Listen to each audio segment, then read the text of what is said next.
नमस्ते बच्चों, मैं Sanjay Kumar, Sardar Singh convent inter college Mahmudabad Sitapur. आज आपको सामाजिक विज्ञान में नागरिक शास्त्र का अध्ययन कराऊंगा और इसमें आपका जो दूसरा लेसन है वो है संविधान निर्माण। तो संविधान निर्माण के बारे में इस लेसन में हम जानेंगे, लेकिन यहाँ केवल ऐसा नहीं है कि केवल हम अपने देश के संविधान के बारे में यहाँ पर हम बात करेंगे, बल्कि यहाँ पर हम प्रारंभ में कुछ दूसरे देशों के संविधान के बारे में बात करेंगे कि वहाँ पर ऐसी क्या स्थिति हुई जिसके कारण वहाँ पर संविधान निर्माण की आवश्यकता पड़ी। हालांकि भारत के बारे में हम लोगों ने पिछली कक्षाओं में पढ़ भी रखा है कि कैसी कंडीशंस रहीं, क्या कारण रहे जिसके कारण यहाँ पर नए संविधान की आवश्यकता हुई। तो अब यहाँ पर हम दूसरे देशों का भी उदाहरण लेते हुए इसको जानेंगे कि आखिर संविधान निर्माण की आवश्यकता क्यों पड़ी। संविधान निर्माण जो होता है तो ज़्यादातर लोकतांत्रिक जो देश होते हैं, अर्थात जहाँ पर लोकतंत्रात्मक शासन व्यवस्था पाई जाती है, वहाँ पर ज़्यादातर संविधान निर्माण किया जाता है। वहाँ के जो है अधिकांश लिखित संविधान होते हैं, लेकिन ऐसा नहीं है कि केवल लोकतांत्रिक देशों में ही लिखित संविधान पाए जाते हैं।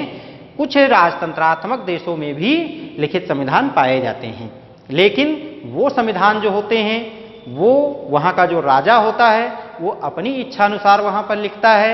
लेकिन जो लोकतंत्रात्मक देश होते हैं, यहाँ का जो संविधान लिखा जाता है तो वो संविधान जनता के हितों को ध्यान में रख करके लिखा जाता है। लोकतंत्रात्मक जो शासन व्यवस्था होती है तो इसमें शासन जो होता है या जो सत्ता होती है ये जनता के हाथ में होती है, क्योंकि इसमें जो भी प्रतिनिधि चुने जाते हैं वो प्रतिनिधि जनता के द्वारा चुने जाते हैं।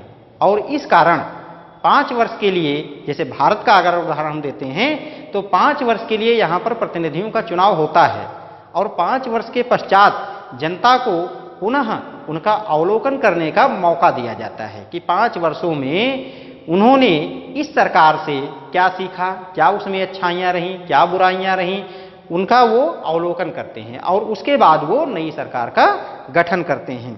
तो इस तरह से कि जो लोकतंत्रात्मक शासन व्यवस्था होती है तो इसमें नियम और कानून ये लिखित होते हैं और वो सभी जनता के हितों को ध्यान में रख करके लिखे हुए होते हैं और जनता उनका पालन भी करती है। अगर जनता के अधिकारों का हनन होता है तो उसके लिए न्यायपालिका की व्यवस्था की जाती है जो उनको न्याय दिलाने का कार्य करती है। तो इसी संदर्भ में हम आगे बढ़ेंगे और हम जानेंगे कि दक्षिण अफ्रीका में लोकतांत्रिक संविधान, कि दक्षिण अफ्रीका में जो लोकतांत्रिक संविधान का निर्माण किया गया तो वो कब किया गया, किसके द्वारा किया गया और कौन सी परिस्थितियां रहीं जिसके कारण वहां पर संविधान की आवश्यकता हुई। तो इसको हम जानेंगे, लेकिन इसको जानने से पहले हम थोड़ा किताब से एक कथन दिया हुआ है उसको हम पढ़ करके आपको बताएंगे। तो उसको हम देखते हैं कि मैंने गोरों के प्रभुत्व के खिलाफ संघर्ष किया है और मैंने ही अश्वेतों के प्रभुत्व का विरोध किया है।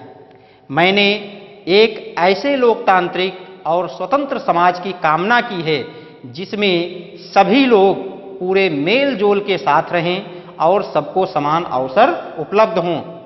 मैं इसी आदर्श के लिए जीवित रहना और इसे पाना चाहता हूँ और अगर जरूरत पड़ी तो इस आदर्श के लिए मैं जान देने को भी तैयार हूँ। तो ये कथन बच्चों जो इसमें हमने पढ़ करके बताया, क्योंकि बोर्ड पे लिखते तो फिर बहुत ज़्यादा उसमें आपका हो जाता, तो इसलिए हमने किताब से उसको पढ़ करके सुना दिया।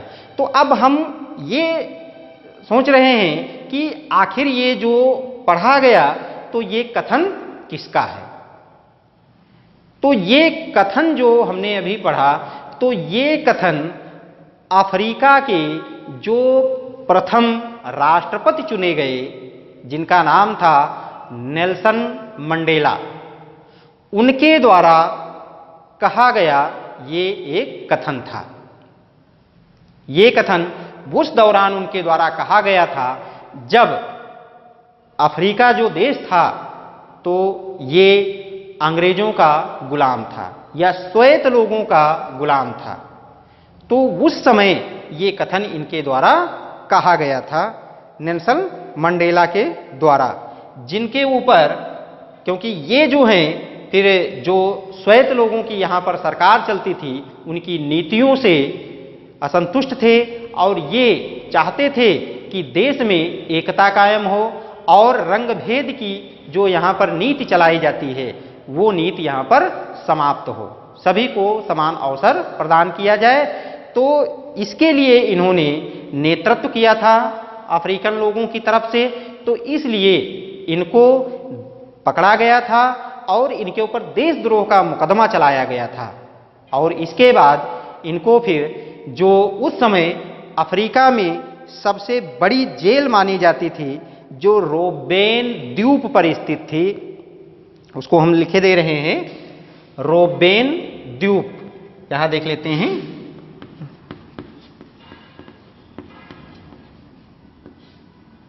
रोबेन द्वीप पर ये थी, इसका नाम था रोबेन जेल, ठीक है, ये द्वीप पर स्थित थी।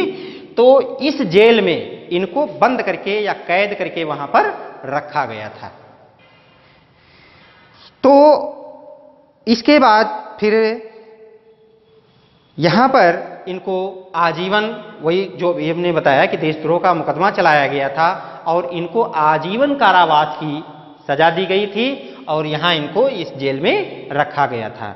इसके बाद जो है 28 वर्षों तक ये जेल में रहे और उसके बाद फिर वहां से ये मुक्त हुए थे जब इन्होंने आजादी को प्राप्त कर लिया था। उसके बाद इनको रिहा किया गया वहां से और फिर यही जो हैं अफ्रीका के सबसे पहले राष्ट्रपति बनाए गए थे। सन भी आपका दिया हुआ है, 1964 में इनके ऊपर देशद्रोह का मुकदमा चलाया गया था। तो अब इसके बाद फिर हम देखेंगे कि यहां अफ्रीका में जो रंग भेद की नीति चलाई जाती थी तो वो किनके द्वारा चलाई जाती थी, क्योंकि यूरोपीय जो लोग थे तो ये लोग श्वेत में गिने जाते थे और जो अफ्रीकन थे इनको अश्वेत कहा जाता था। अश्वेत अर्थात ये काफी काले रंग के, गहरे काले रंग के होते थे, इसलिए इनको अश्वेत कहा जाता था। और जो यूरोपीय लोग होते थे तो वो लोग जो थे वो श्वेत चमड़ी वाले अर्थात गोरे रंग वाले होते थे। तो एक तरह से अगर देखा जाए तो टोटल अफ्रीका में जो अश्वेतों की संख्या थी वो लगभग 3/4 ही थी वहां पर। लेकिन इसके अलावा वहां पर कुछ भारतीय भी रहते थे या कुछ और भी देशों के लोग रहते थे जो थोड़ा लाल रंग की चमड़ी के होते थे या लाल रंग की त्वचा उनकी होती थी, तो ये लोग उसमें रहते थे। तो यहाँ के जो अश्वेत लोग थे, यूरोपीय लोग, तो ये इनके ऊपर शासन करते थे और इनको एक तरह से हम कह सकते हैं कि किसी भी कार्य के लिए इनको उसमें शामिल नहीं किया जाता था। इनको बिल्कुल आप ये कह सकते हो कि समाज से दूर रखा जाता था। इनको कहीं भी अपने में ये लोग शामिल नहीं करते थे, ना किसी पार्टी में, ना किसी राजनीतिक दल में, ना किसी उस तरह के कार्य में। यहां तक कि हम ये भी कह सकते हैं कि इन लोगों के साथ में इतना भेदभाव किया जाता था कि यहां पर कार्य करने के लिए भी इनको नहीं लगाया जाता था। ये लोग दूसरी जगहों से मजदूरों को लाते थे और उनसे कार्य करवाते थे, ना कि इनसे ये लोग कार्य करवाते थे। ठीक, तो अब यहां पर हम बिंदुओं के अनुसार जो है इसको देखेंगे कि रंग भेद के खिलाफ संघर्ष, ये हमारा पहला बिंदु है कि रंग भेद के खिलाफ संघर्ष किस तरह से हुआ। तो सबसे पहले हम देख लेते हैं कि रंग भेद क्या है। तो रंग भेद से तात्पर्य यहां पर दिया गया है कि रंग भेद नस्लीय भेदभाव पर आधारित उस व्यवस्था का नाम है जो दक्षिण अफ्रीका में विशिष्ट रूप से संचालित हुई। रंगभेद नस्लीय भेदभाव पर आधारित उस व्यवस्था का नाम है जो दक्षिण अफ्रीका में विशिष्ट रूप से संचालित हुई।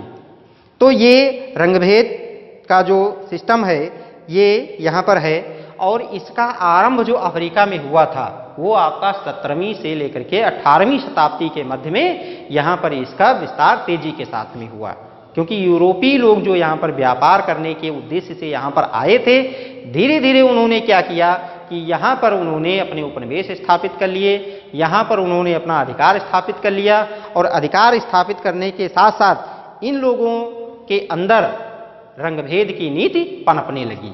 और रंगभेद की जो नीति है वो यही है, श्वेत और अश्वेतों में भेदभाव करना।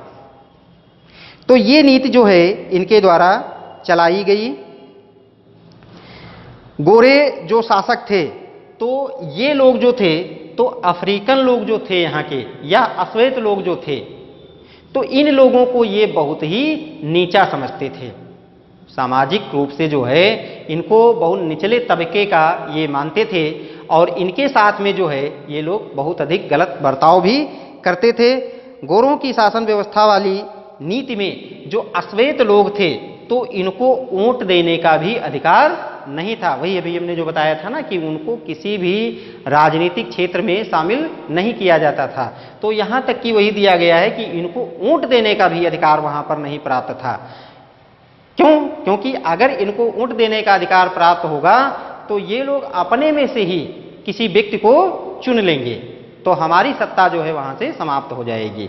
तो इसलिए इनको ना तो वोट देने का अधिकार था, ठीक है, और रंगभेद की शासकीय नीति अश्वेतों के लिए दमनकारी भी थी, क्योंकि श्वेत लोग जो थे या यूरोपीय लोग जो थे तो ये लोग धीरे धीरे इनका दमन भी कर रहे थे, वो चाहे इनके अधिकारों का हो चाहे इनके सम्मान का हो, ठीक। तो ये लोग दमन भी उनका कर रहे थे, और इनको हर तरह से ये लोग नीचा दिखाने का हर संभव प्रयास करते रहते थे। इन लोगों के साथ में इतना बुरा बर्ताव किया जाता था कि इन लोगों को सार्वजनिक स्थानों पर एक साथ उठने बैठने का अधिकार नहीं था। किसी भी पार्टी में या किसी समारोह में ये लोग श्वेतों के साथ में मिलजुल करके नहीं रह सकते थे। यहाँ तक कि इनकी जो बस्तियां भी होती थीं वो भी श्वेतों से दूर बनाई जाती थीं। ये लोग उनके साथ में मिलजुल करके नहीं रह सकते थे, ये लोग अपने मकान अलग उनसे बनाते थे, वहां पर ये रहते थे। ना तो ये किसी रेस्तरां में एक साथ उठ बैठ सकते थे, ना तो सिनेमा घर में, या हम कह सकते हैं कोई भी मनोरंजन का जो साधन उस समय था तो मनोरंजन के साधन में भी ये लोग एक साथ मनोरंजन नहीं प्राप्त कर सकते थे। तरणताल जो होते थे वहां पर भी इन लोगों को मनाही थी। सीधा सा अगर देखा जाए तो श्वेत और अश्वेत कहीं भी, जहां कहीं भी इनके एक जगह एकत्रित होने की संभावना पाई जाती थी, वहां पर इनको एक साथ उठने बैठने का अधिकार प्राप्त नहीं था। तो इस तरह से इनके साथ में भेदभाव की नीति अपनाई जाती थी। इसको पृथक्करण नीति भी कहा गया। ये जो भेदभाव की नीति इनके साथ में अपनाई जाती थी इसको पृथक्करण की नीति के नाम से भी जाना गया है इसको। इसके बाद जो है आपका दूसरा बिंदु जो है अफ्रीकन नेशनल कांग्रेस का गठन। तो अब इस तरह से जब इनके साथ में बर्ताव किया जाता था श्वेतों के द्वारा, उनको एक जगह पर ना तो उठने बैठने या एक जगह पर उनको सामूहिक रूप से शामिल होने का अवसर नहीं प्रदान किया जाता था। तो अब उसके बाद अफ्रीकन नेशनल कांग्रेस का गठन फिर किस तरह से हुआ कि जो यहाँ के लोग थे तो फिर अपनी आज़ादी को पाने के लिए किस तरह से वो लोग आगे बढ़े। तो सन 1950 में अफ्रीकन व भारतीयों ने रंगभेद के विरुद्ध जो है ये संघर्ष शुरू किया। सबसे पहले इसमें ऐसा नहीं था कि केवल अफ्रीकन ही शामिल थे, बहुत से भारतीय लोग भी वहां पर जाकर के बसे हुए थे।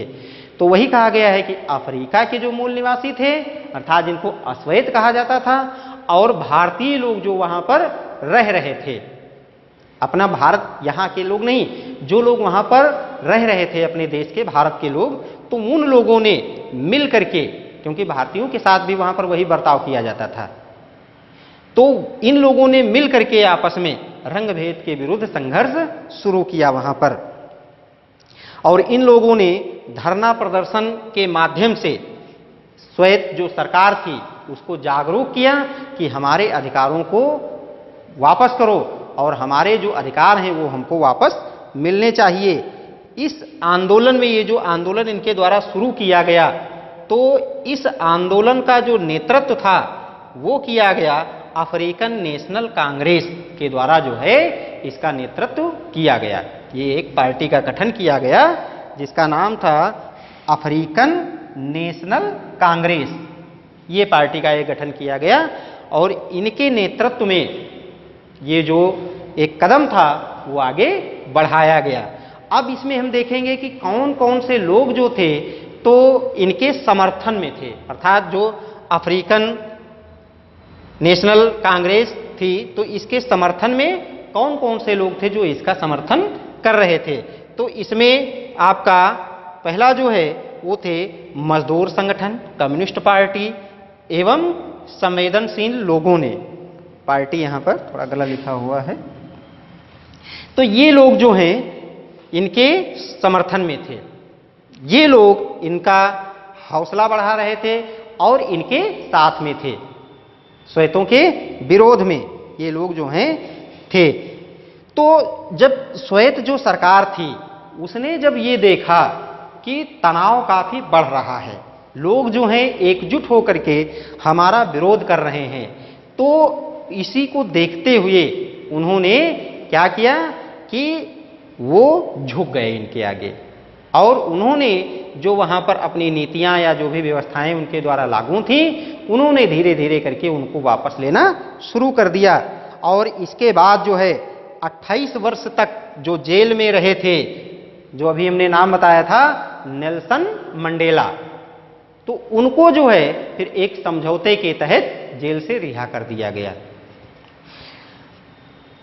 और इसके बाद फिर 26 अप्रैल 1994 की रात्रि को, 26 अप्रैल 1994 की रात्रि को फिर अफ्रीका जो देश था ये गणतंत्र घोषित हो गया, या लोकतांत्रिक देश जो है ये घोषित कर दिया गया।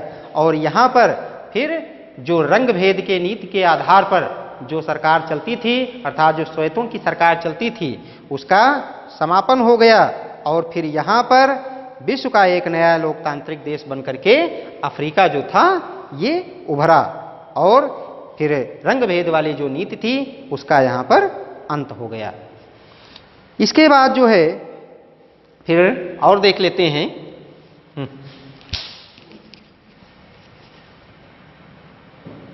अब जो है अगला बिंदु देखते हैं नए संविधान की ओर। जब वहां पर विरोध बढ़ता गया तो फिर जो श्वेत सरकार थी वो जो है उसने अपने नियम कानून जो हैं वापस ले लिए और वहां अर्थात अफ्रीका में एक नया संविधान जो है, अफ्रीका जो है एक लोकतंत्रात्मक देश बनकर के उभरा।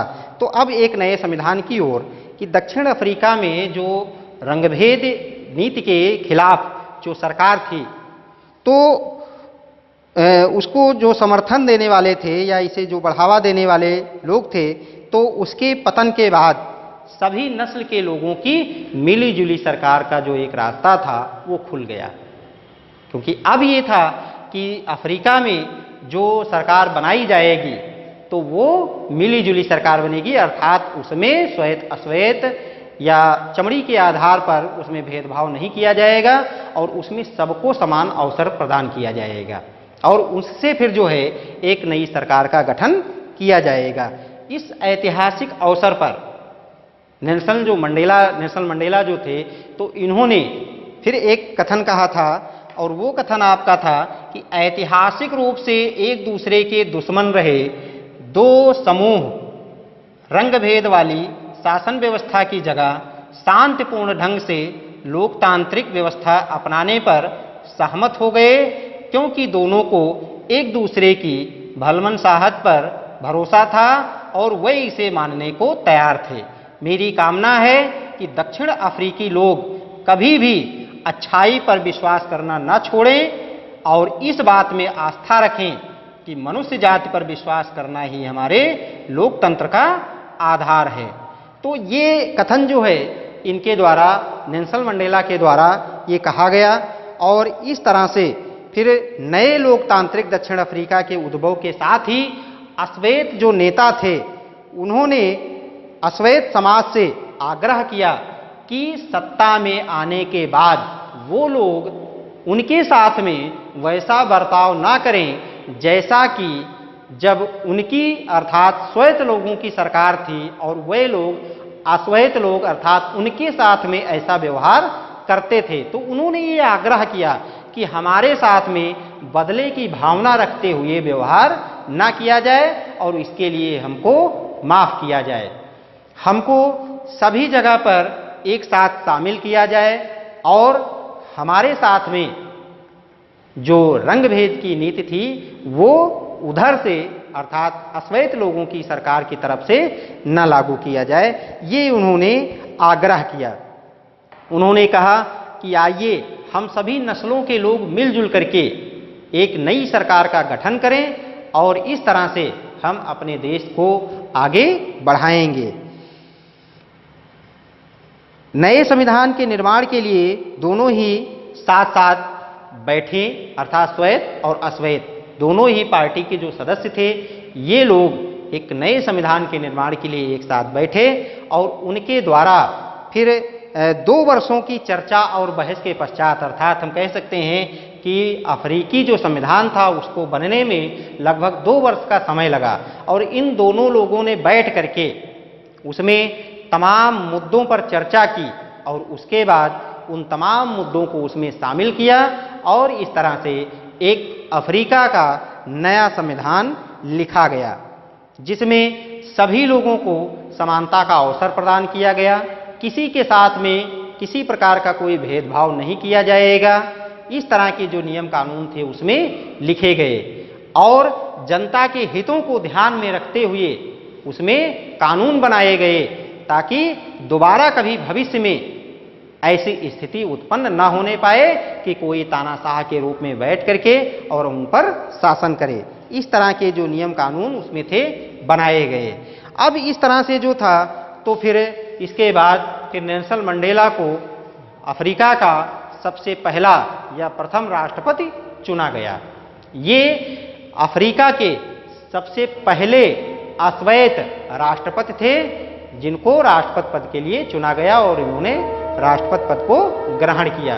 तो इस तरह से अफ्रीका का जो संविधान निर्मित किया गया, तो इस संविधान से अन्य बहुत सारे जो देश थे वो भी प्रभावित हुए और उन्होंने इसमें से बहुत सारी जो बातें थीं उन्होंने अपनाई। तो हम इस तरह से कह सकते हैं कि अफ्रीका का जो संविधान था तो पूरे विश्व के लिए एक रोल मॉडल बनकर के